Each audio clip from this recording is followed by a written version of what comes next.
I'm Sally Baines, dance historian and chair of the dance program at University of Wisconsin-Madison. Ethel Butler has had a remarkable career spanning over 60 years. As one of the earliest members of the Martha Graham Dance Company, Miss Butler has worked with some of the most important figures in the modern dance world. And in the years following her work with Graham, many have had the chance to work with Ethel Butler. She has been a teacher, mentor, and inspiration to countless students and dancers across the country and abroad. In 1995, Ethel Butler will receive the Balasaraswati Joy Ann Dewey Beinecke Award for Distinguished Teaching from the American Dance Festival. During the second year of high school, the Irene and Alice Lewison did a series of what were known as the Lewison productions, in which they had all the well-known and not so well-known but wonderful dancers and choreographers in Manhattan or throughout the entire United States, and they did performances. They sponsored these performances, and we were given tickets to this. This is the first time I'd ever been in a theater in my life. And the first one I saw, along with other works, I saw Martha Graham and Charles Weidman doing On Heldenleben. And I just sat there in the theater and I said, that's it, that's my life, that's what I'm going to do. So I went back home, I thought about it, I didn't go to school one day, I marched into the office. Oh, coincidentally, the Neighborhood Playhouse started a course in arts related to the theater uptown in Manhattan. And Martha Graham taught there, Louis Horst taught there, Laura Elliott, Sammy Meisner, all sorts of wonderful, wonderful instructors. And I marched, it was a full day course. And I marched into Mrs. Morgenthal's office, she was in charge of it, and said, you have to give me a scholarship, I have to study with Martha Graham. And she said, all right, because she knew me from the Henry Street settlement and thought that I probably had maybe a modicum of ability. And so I had a 2-year scholarship. I had 2 lessons a week with Martha, lived for those. I left home, I left school, I left home. I posed for painters and sculptors to make 50 cents an hour at the most, waited tables at lunchtime. After the first year, or it wasn't really a year, the course ran from October, 1st of October to the end of May. Martha asked me to join her company. Well, it was wonderful. It was the one thing in the world I wanted to do. But somewhere along the line, I thought, well, I've been given this 2-year scholarship. I really feel sort of duty-bound to see it through. And so I told her that. And she thought that was very noble. I was very upset with myself, but she thought it was noble. And so I continued for the second year, and then it was foregone conclusion. I was in the Graham Company. The first performance I did with her was 1933. I was 20 years old. When I was in the Graham Company, the very first rehearsal I went to, I learned all of Primitive Mysteries. Mind you, this is one rehearsal, which consists of 3 dances, and all of Choric Patterns, which consists of 3 dances. I remember walking to the place where I was living, counting every crack in the sidewalk, counting every light that I saw, counting every car. I was just overwhelmed with counts, but I learned all the dances. The very first piece that I was in that Martha choreographed when I was in the company was Celebration. And that particular dance, much of it has stayed with me all these years. Many of the dances I don't remember well at all. I mean, I remember the dances, but I don't know specific movements. And I've been thinking about that recently, and at first, when I left the Graham Company after being a member for 12 years, I remembered everything. I even remembered Martha's solos. And frequently, she would ask me to come back to New York weekends and recall things for her, including her solos. Then, the more I got into doing my own work, even feeling strongly enough about the original principles of the Graham technique, clinging to that, but starting to move away in making sequences of movements of my own, I began to forget a lot that I knew at the Graham studio as far as the dances were concerned. Well, let's see, the people who were in the company at the time that when I first joined the company were, I don't remember all of them probably, but Dorothy Bird, Bonnie Bird, not related, Sophie Maslow, Louise Klepper, Lily Mailman, Anna Sokolow,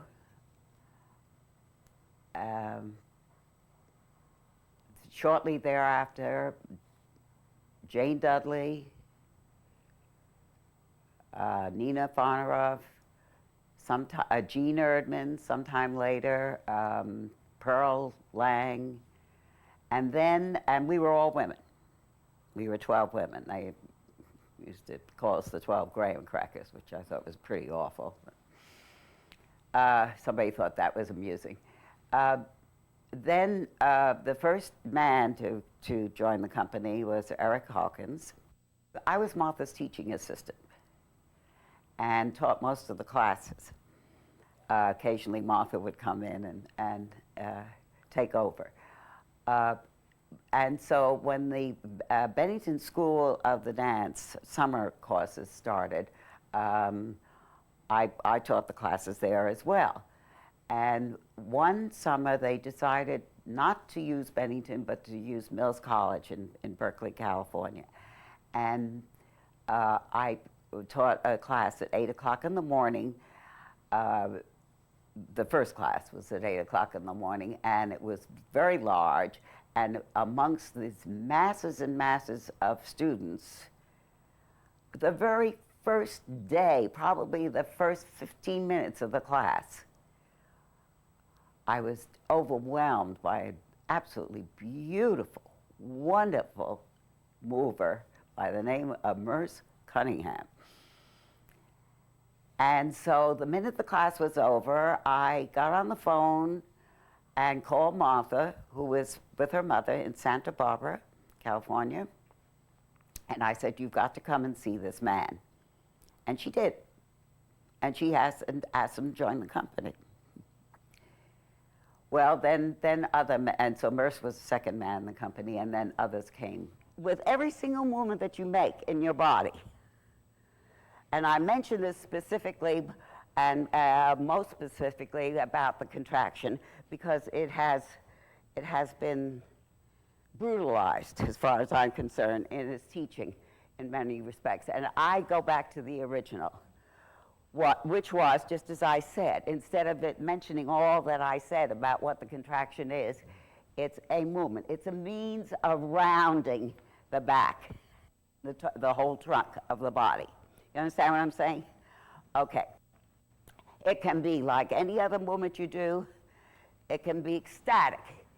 It can be tragic. It can be horrifying. It can be brutal. It can be percussive. It can ooze. It can be fast. It can be slow. For many summers, we went to Bennington for this summer dance session.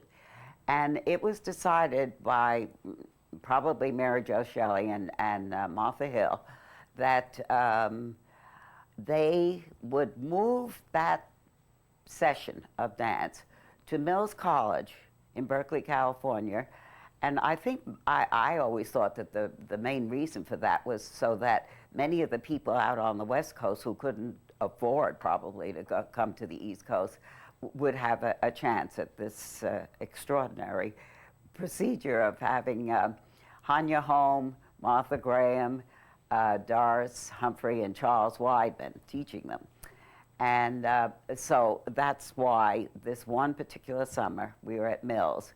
And Merce came from the state of Washington that summer to this particular session.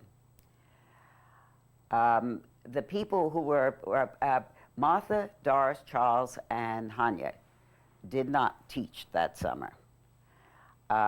It was their people like myself who were their assistants who taught. Jose taught Charles's work. Let's see, I taught Martha's, and B. Seckler was there, and I can't remember who the other person was. And then Martha, Charles, Doris, and Hanya came the last week and observed the classes. Feel utterly free to do what you have to do in order to do something. Just definitely keep moving. Now let me say another thing. For me, movement and the quality and the dynamics of what we're doing determines the rhythm.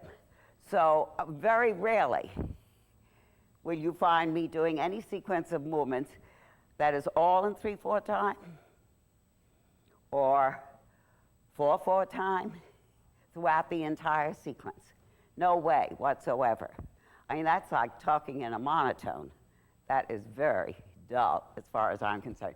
So be prepared for these changes of dynamics, up tempo throughout.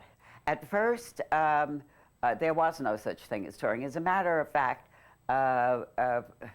we had at the most 1 or 2 performances in New York a season, and rehearsed constantly for these. Then, some years later, we did have tours throughout the United States. We would have a car on a train, which was ours. They put it on a siding when we got to the particular city we were going to, and then we'd get back in that particular car. It would be hitched onto another train. And it was one-night stands over and over and over again. It was.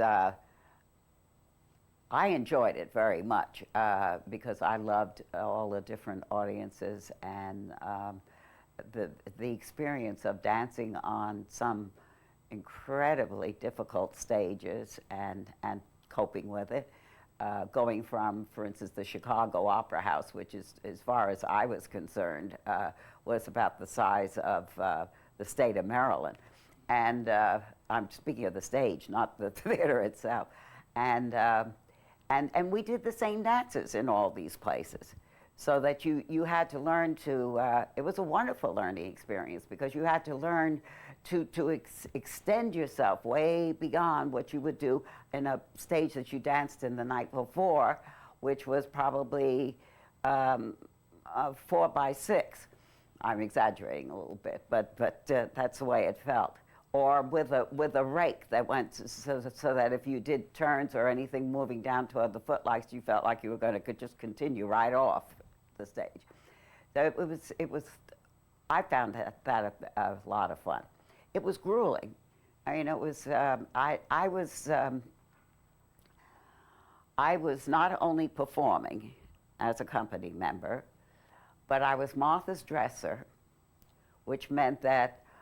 I've always done things very fast, that I would prepare myself for whatever work I was in next, dash to Martha's dressing room, dress her, help her with her changing her hair or dressing her in the costume, be in a dance like American Document, where we were constantly changing clothes throughout the dance, which had to be done in the wings. I would change mine quickly, hold up Martha so she could jump into hers, and I enjoyed doing all that. I also did all the ironing of Martha's costumes as well as my own. The rest of the girl company members ironed their own costumes before performance, and I ironed Martha's, mine, and all the men when the men came in the company. After the concerts, I would, this is going to make everybody so happy to be a dancer. I would be responsible for packing all the costumes in the trunks, closing the trunks, being sure that all the costumes were there, and then we went off to, sometimes we had time to go off to dinner, and Louis Horst always knew all the best restaurants in whatever city we went to, and all the best food in those restaurants, and we would go with him. And Louis was one of the truly inspirational people in my life. He not only, I studied took his choreography classes, his pre-classic and modern forms, but he made me want to know about so many other things, such as painting, sculpture, different kinds of music.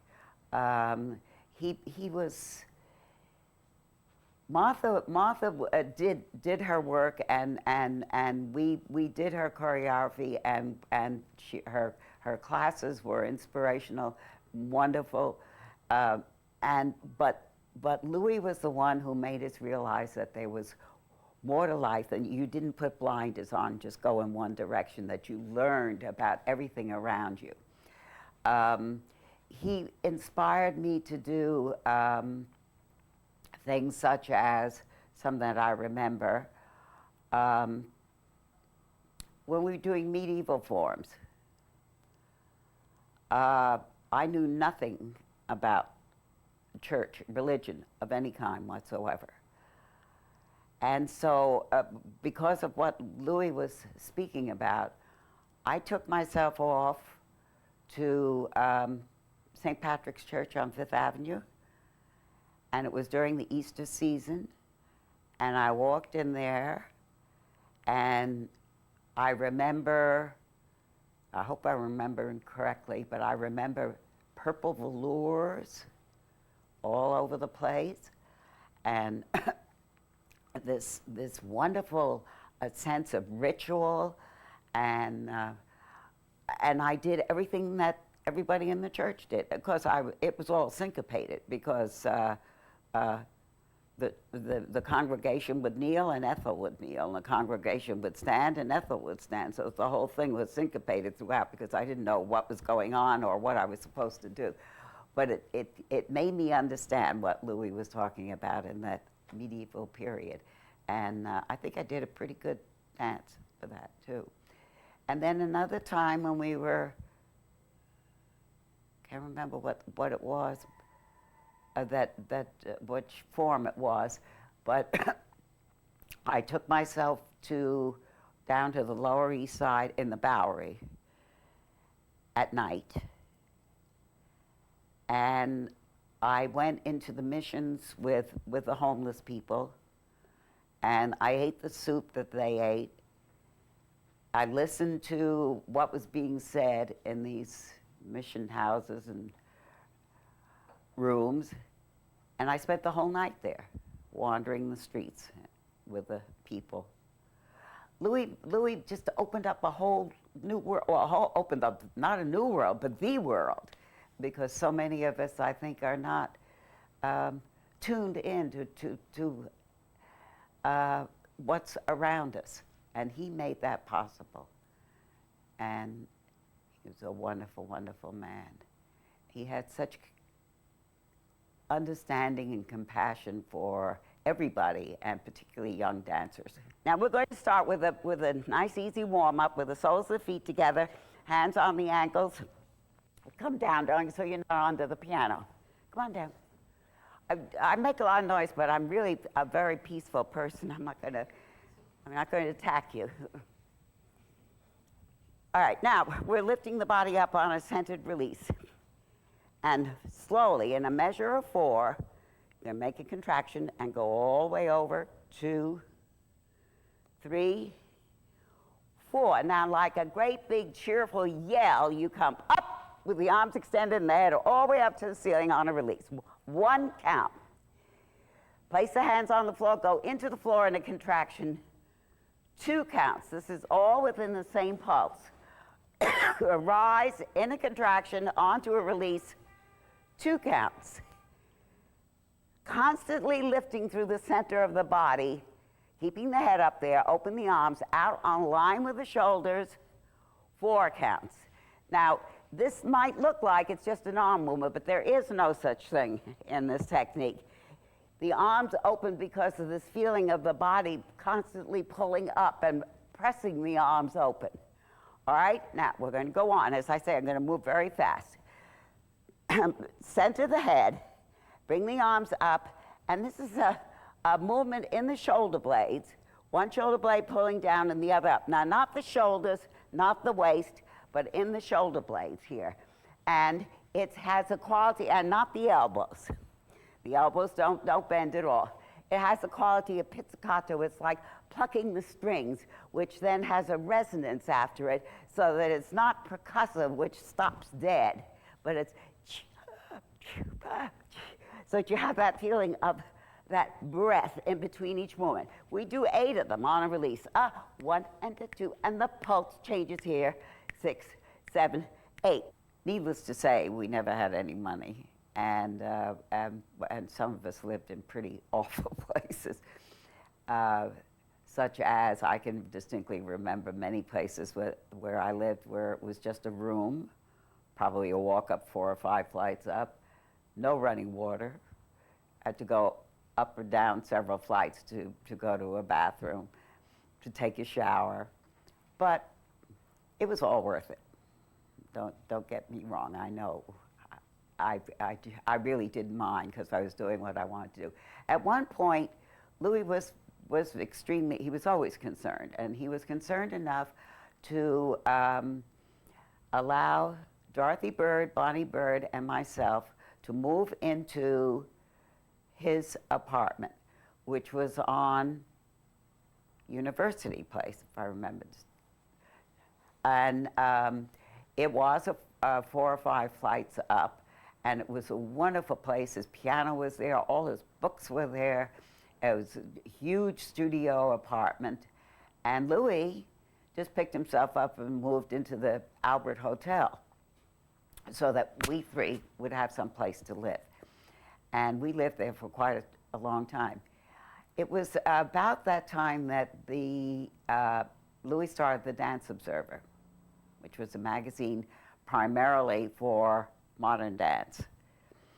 And I helped him with it. I was, having gone to that, when I went to high school, the very first week, I became a touch typist and was the fastest typist in the school. That's why I was so bored in that school, because everything was over in the first week and there was nothing to do the rest of the time. And so I helped Louis by typing all the material. And then when it was time to mail up the magazines, Louis and I, just the 2 of us, would put them together, staple them, stamp them, address them, cart them in our arms to the post office. And I remember one day, I dropped the massive Dance Observers. I had my arms in the middle of the street, and we had to stop, and traffic stopped while we picked them up.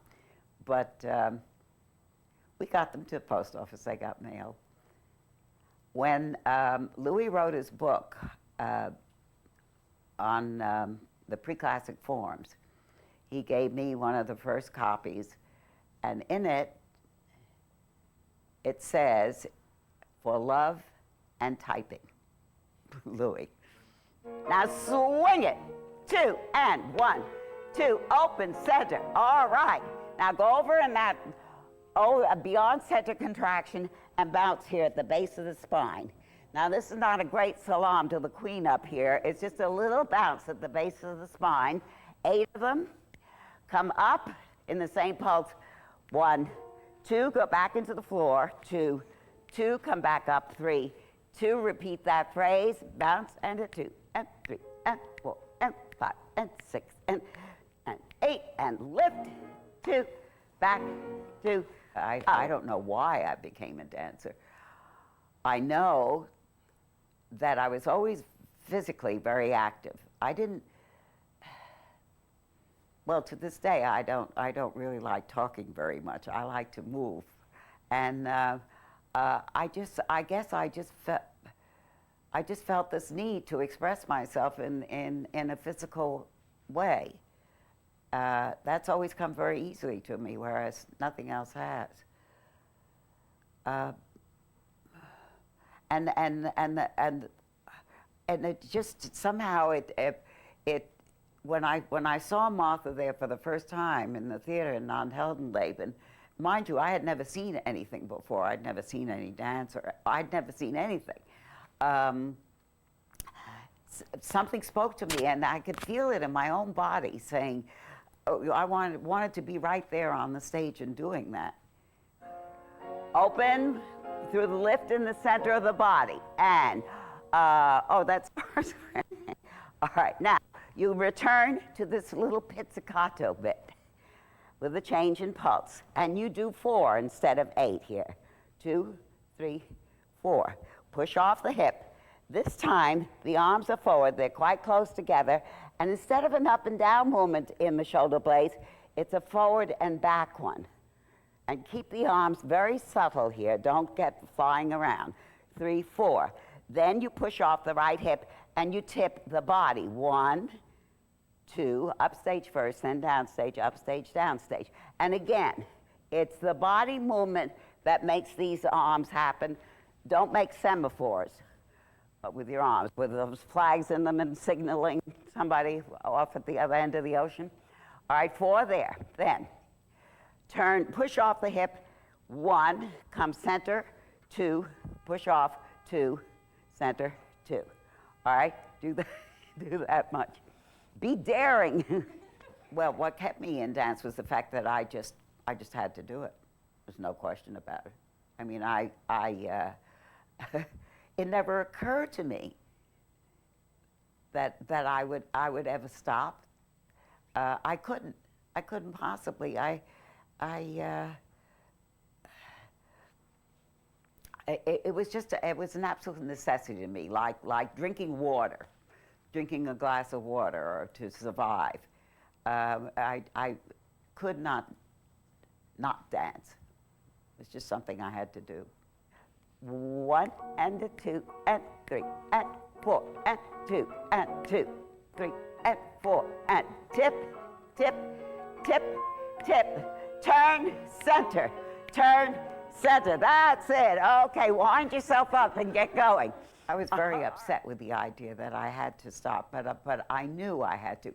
Let me mention this. I was very young at one point.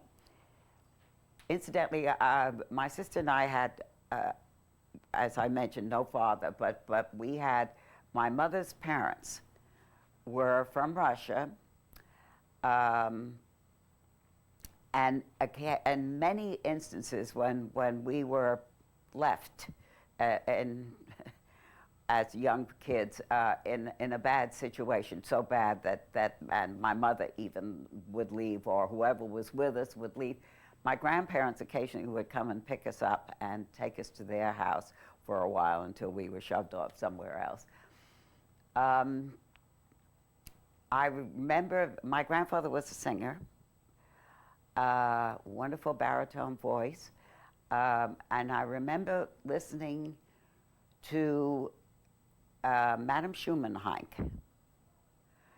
about her 900th farewell performance.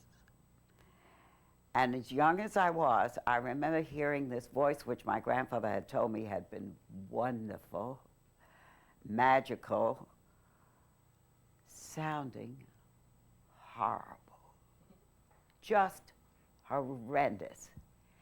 And I remember thinking, not probably in so many words, but it always stayed with me. Whatever it is you do, don't allow yourself to go beyond the time when you are capable of doing it. Don't give these farewell performances. And then the same thing happened when I saw Danilova many years later in another many farewell performances. And I felt that same thing. So a time came when I realized that I don't think I should dance anymore. And so I didn't. But one of the great loves of my life has always been teaching. I love to teach. I have a real passion for teaching. I love making dancers. Among Miss Butler's former students was Paul Taylor, who writes, "In 1951, I was extremely fortunate to be one of Ethel's beginning students. She was not only my first teacher, but the one who has had the most lasting effect. Since then, when watching many of her classes, my admiration has doubled, and I often asked myself how she does it, what makes her teaching so special. One might as well be asking about the mysterious forces of nature, but there are several obvious specifics that set her apart. Her total commitment to the art form, for one. It shows in the way that she transfers the joy of moving, in the way she instills confidence, in the way she insists on attention to detail and full involvement, rather than on peripheral or decorative dancing, and in her extraordinary patience. And then, of course, there's her knack for finding the exact words to impart all of this clearly. As a teacher, Ethel Butler continues to have a significant impact on American modern dance. She is one of the few remaining pioneers in the field who is able to pass on original concepts and who continues to contribute her own. And the thing that makes for exciting dancers is your own individual, and it is totally individual, sense of musicality. Now, what I mean by that, and I find it very lacking in a great deal of dance now, which upsets me very much. If you are moving 1, 2, 3, what happens on 3 must lead into 1. 3 is not the end of anything. 3 is there so that 1 is possible. So that it's not, if you're working in this slow melodic line like this as an example, which I'm using, it's not 1, 2, 3, it's the end of my life. No, it has to have that same sense of pulling out on the 3. Think about that all the time. How you connect one movement into the next one. And that's true even if you're doing percussive movements. It's the vitality and energy of the space in between that is very, very necessary. All right, and as I say, it's very individual. It depends on the size of you, the shape of you, the length of you, the breadth of you, the whatever, your personality, your life experiences, but it's got to be there.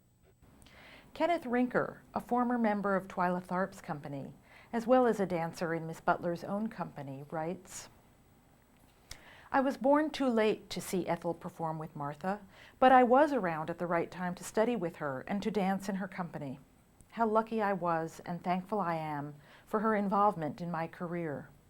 Most lucky that she remains a friend from whom I continue to learn, who retains a sense of discovery and adventure in dance and in living, calling to mind when I first stepped into an empty dance studio in awe of its intimidating and luxurious space and wanting so desperately to fill it with a body that could dance on command. Ethel helped me to achieve that and more. Ethel is one of a kind." Speaking of students in a class, one that I always found very amusing was when I was teaching at Bennington during the summer. Martha would occasionally come into the class unannounced to observe the students, And she walked in one day, this large class I was teaching, prior to my starting the class. And people were sitting around on the floor and they were chatting. And they were sort of leaning against the wall and they were doing all these types of things. And Martha said, "No, this is not the way you must behave." She said, "I never want to walk into a studio with people who are studying dance and find them sitting around chatting." She said, "You come in and you warm up." And so everybody, of course, immediately proceeded to find a spot on the floor and warm up. And she said that now that's the way it should be always.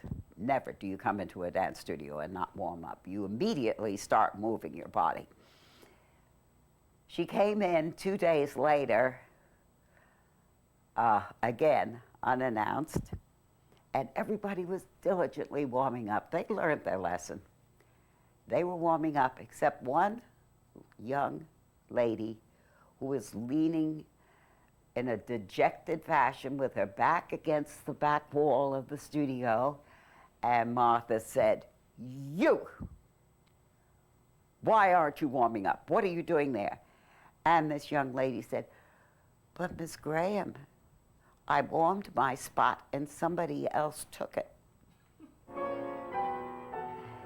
Now feel the body opening the arms. Be sure your torso is right over your pelvis, not behind it. And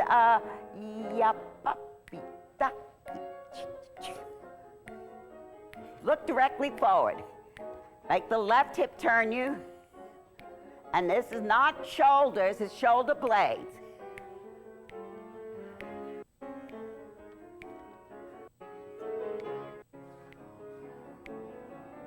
And swing it. And open. Bounce. When I was at Mills College, Jose and I got very friendly, and my birthday is in July, and he decided that he wanted to give me the best birthday party I ever had. Incidentally, I've really never had birthday parties. And so he gathered some people together and myself, and he took us off to Monterey, California. He had rented or actually hired, because the men working on the boat, a boat with a whole lot of fishing rods so we could go fishing. We went out on the water and went fishing, and just incidentally, we were drinking some wine during this trip, and we were feeling no pain and having a lot of fun. And I don't remember ever catching a fish, but that didn't matter.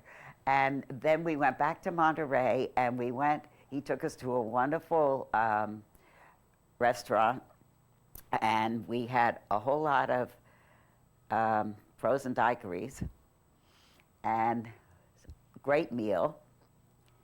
And this was my birthday party, and it was so touching to have somebody from another company. Because frankly, in those days, I don't know whether I should say this. In those days, if you were a member of one company, you didn't really become very friendly with anybody in the other company. There was a lot of what's the word I want? A lot of, I don't know, maybe it was jealousy, or maybe it was just something that was supposed to be. I have no idea. I never understood it. And I was probably one of the only people who enjoyed people from the other companies, and spoke to them, and enjoyed their work, and palled around with them on occasion. I can even remember when the summer of Mills, I went to at Louis' suggestion, I went to Santa Fe. Well, first to Gallup, New Mexico, for the Indian Festival. And Louis was, it's hard to believe, but they had, in those days, I hope they're still not doing that, they had what they called judges to judge the American Indian folk dance. Now, it's unbelievable. I can't imagine that it happened, but it did. And Louis was one of the judges, and he didn't like it any more than I did, and he thought it was a pretty horrible thing to do, but that's what it was. And then a couple of people drove me on to, after the festival was over, on to Santa Fe. I went there with no reservation, nowhere to stay. I was wandering around the streets of Santa Fe, totally enchanted with the whole thing. And I realized that I had no place to stay, and there wasn't any space in a hotel, so I heard about the fact that they had put some railroad cars on the track right at the edge of town, and that they set up cots in the cars, and you could go there and spend the night, sleep on one of the cots. They were right one alongside of each other for a quarter. So I went there, and I slept there that first night.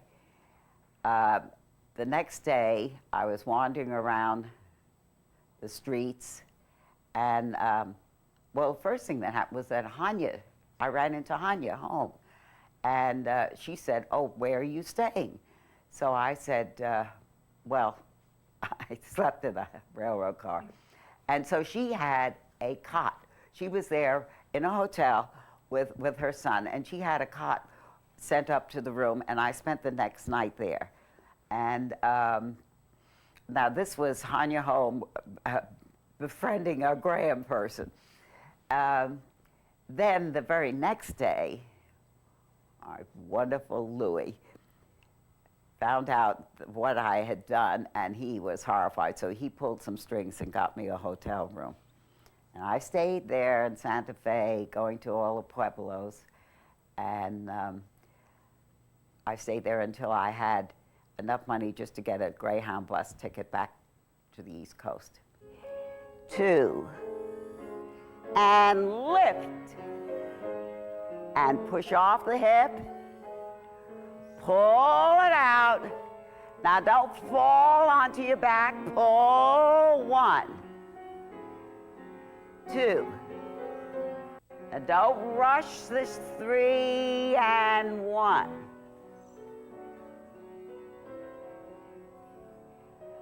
Open, and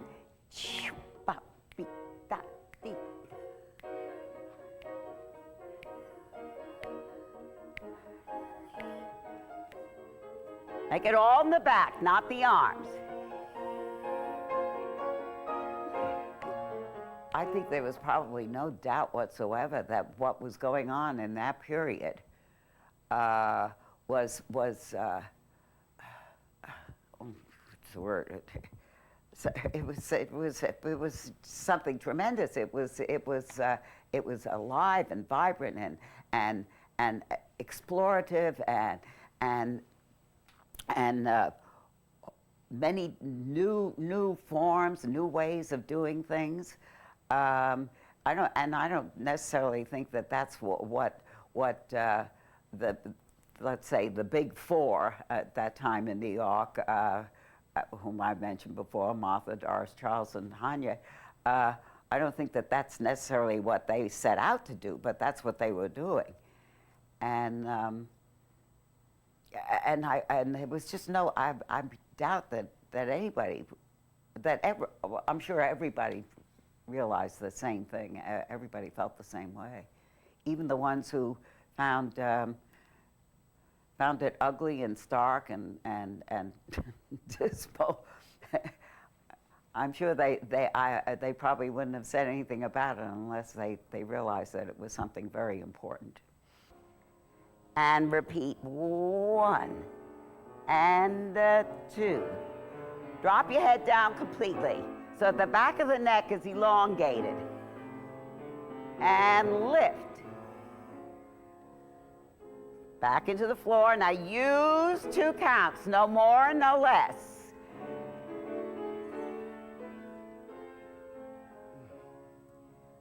Keep lifting through the center of the body, torso directly over the pelvis.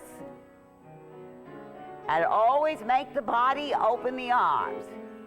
I was so into the dance, and I was so into trying to find a nickel to get a bowl of soup that I knew there was a depression. I saw people sitting on street corners trying to sell an apple and all of this, but just being totally involved in the dance, and also Martha, because I was her confidant, I guess you could say. I held her hand when she was ill. She thought nothing of calling me up in the middle of the night and saying, come over to my place, I'm very depressed. And I would just go, and it wasn't even necessary for her to talk to me. She just needed to have somebody there that she felt comfortable with. And even though I was married, I would jump up out of the marriage bed and go over to Martha. I did everything for her. We were very close, and so that was my world. That and just literally trying to survive. Now I knew that there was a depression. I knew that people were in very poor straits. I knew that there was a strong, I guess you could say, anti-government group going that were fairly active. As a matter of fact, I knew several members who joined the Communist Party, and there was a good deal of disenchantment with what was going on in the States. But frankly, I'm a little embarrassed to say that those were not the things that touched me. They should have. But maybe it was my youth. Maybe it was maybe it was the kind of childhood I had in which I just didn't want to be unhappy anymore. Try to have a complete sense of honesty in things that you do. For instance, if you're doing something like the bounces, and your focus is a down one of the earth, the floor, or whatever is down there, don't go down saying, I think I'm down. I think that's down. I think that's the earth. That's not it. It must be it. So that when you go over, for instance, for the bounces, you should have this long neck here, like a Modigliani neck. And if you got a long neck, show it off because they're wonderful, rather than thinking you're there, because you're not. So that you have this total sense of honesty in everything that you do, and simplicity as you do it. In 1944, Miss Butler moved to Washington, D.C. with her first husband, David Campbell, also a Graham Company member. Shortly thereafter, Miss Butler formed her first studio and dance company. The studio provided a haven for young emerging dancers, a place where they were trained in the Graham technique and could discover the discipline of professional standards and performing. During that period, Miss Butler also began teaching young people at what was to become the Georgetown Day School. The Ethel Butler Company performed and toured throughout the 60s. During that time, Miss Butler continued to teach both at her studio and at Howard University. In 1972, she founded the Washington Dancers in Repertory, a company which performed not only Miss Butler's work, but also dances by other local and nationally recognized dancers and choreographers. From 1977 to 91, Ethel Butler taught at the University of Maryland at College Park, and in 1992 and 93, she was invited to teach at the Graham School once again. Miss Butler regularly teaches at the Paul Taylor Studio, and in 1992 traveled to Korea to teach as part of ADF Seoul. In the early 40s, I did a lot of soul searching and realized that, desire or not, that there was no way that I was going to be able to find out if I had the ability to do anything on my own unless I left Martha, because she absorbed all my time and energy and devotion and dedication. So I spoke to her about it. Now, usually when people left Martha's company, she was not very happy about it. But I had a long talk with her, and she agreed with me, much to my astonishment. And contract one, and release. Contract, release. And use your feet in both directions as far as they'll go. My life in dance, what do I want to say? First of all, I'd like to say that I am totally convinced that it saved my life because of the horrendous childhood. It was, I think that if I hadn't found it, and I hadn't done it, that I shudder to think what would have happened to me. I think I probably would be a far less stable person, and I might have run into a great deal of trouble. It has been my total life ever since I started it, and I would recommend it to anybody. Even if you didn't want to dance professionally, it's a wonderful thing to do. It's a wonderful thing to be able to move this body around.